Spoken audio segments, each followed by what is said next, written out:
ಇವತ್ತು ಈ ಆಟೋ ಮೇಲೆ ಒಂದು ಅದ್ಭುತ ಲೈನ್ ನೋಡಿದೆ, ಅದೇನು ಅಂತ ಹೇಳ್ತೀನಿ, ವ್ಲಾಗ್ನ ಕೊನೆವರೆಗೂ ನೋಡಿ. ಇವತ್ತು ಬೆಳಗ್ಗೆ ಹೋಗಿ ನೀರು ಹಿಡ್ಕೊಂಬಂದು ಎಂದಿನಂತೆ ನಾನು ಕೆಲಸ ಸ್ಟಾರ್ಟ್ ಮಾಡ್ಕೊಂಡೆ. ಏನು ಅಂತೀರಾ ನೋಡ್ರಿ ನೀವೇ.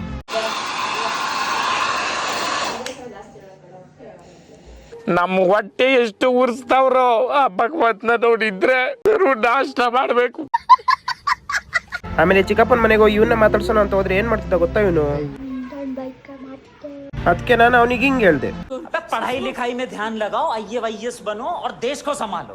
ಅಲ್ಲಿಂದ ಸೀದಾ ಅಂಗಡಿಗೆ ಹೋಗಿ ದೇವ್ರ ಪೂಜೆ ಮಾಡಿ ಟಿಫನ್ ಮಾಡ್ಕೊಂಡು ಸ್ವಲ್ಪ ಕೆಲಸ ಇತ್ತು ಅಂತ ಸಿಟಿ ಕಡೆ ಹೊಟ್ಟೆ ಸಿಕ್ಕಿತ್ತು ಅಂತ ಸ್ನಾಕ್ಸ್ ತಗೊಂಡೆ. ಈ ಡಿಶ್ ಹೆಸರು ಗೊತ್ತಿದ್ರೆ ಕಮೆಂಟ್ ಬಾಕ್ಸ್ ಅಲ್ಲಿ ಕಮೆಂಟ್ ಹಾಕ್ರಿ.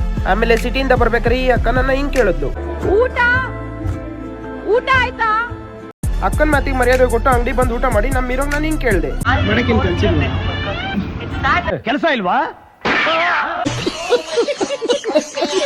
ಆಮೇಲೆ ಮನೇಲಿ ಮಾಡ್ಕೊಟ್ಟಿದ್ ಪಾಯಸ ಕುಡಿದು ಕಸ್ಟಮರ್ಸ್ ನ ಅಟೆಂಡ್ ಮಾಡಿ ಒಂದು ಬೂಸ್ಟ್ ಕುಡಿದು ಪೆಟ್ರೋಲ್ ಹಚ್ಕೊಂಡು ಮನೆಗೆ ಹೋಗ್ಬೇಕಾದ್ರೆ ಆಟೋ ಮೇಲೆ ಲೈನ್ಸ್ ನೋಡಿದೆ. ನನ್ನ ಹೃದಯದ ಜ್ವರಕ್ಕೆ ಅವಳಾಗಿದ್ದಳು ಡೋಲೋ, ಈಗ ಈ ಮೆದುಳಿನ ಜ್ವರಕ್ಕೆ ಅವಳಾಗಿದ್ದಾಳೆ 30, 60, 90. ವಾ ವಾ ವಾ ವಾ. ಧೀರಥ ಮಹಾರಥ ಸಾರಥಿ, ಆಟೋ ಡ್ರೈವರ್ ಕೂಡ ಒಬ್ಬ ಸಾಹಿತಿ. ಹಂಗೆ ಒಂದಿವೆ ಊಟ ಮಾಡ್ಕೊಂಡು ಮನೆ ಕಡೆ ಹೊರಟೆ. ಇವತ್ತಿಗೆ ಇಷ್ಟೇ, ಸಿಗುವ ನಾಳೆ.